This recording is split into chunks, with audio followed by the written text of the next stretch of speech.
দাগনভূঞাতে জমে উঠেছে কোরবানির পশুর হাট। পবিত্র ঈদুল আজহার একেবারে শেষ সময় এসে কোরবানির পশুর হাট জমে উঠেছে। আমরা এখন উপস্থিত আছি ফেনী দাগনভূঞা উপজেলা সিলোনিয়া বাজারে।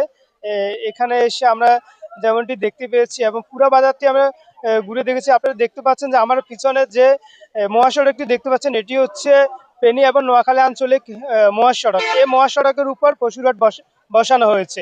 এখানে আমরা ক্রেতা এবং বিক্রেতাদের সাথে কথা বলেছি। এবছর ক্রেতাদের বেশিরভাগ চাহিদা রয়েছে ছোট এবং মাঝারি এই গরুর প্রতি, এবং বিক্রেতাদের সাথে কথা বলেছি, তারা বলছে যে তারা ভালো দাম পাচ্ছে। গত বছরের তুলনায় এবছর কিছুটা গরুর দাম প্রথমে বেশি ছিল, এবং বিক্রেতারা বলছে যে পশু খাদ্যর দাম বৃদ্ধি হওয়ার কারণে পশুর দাম কিছুটা বেশি রয়েছে।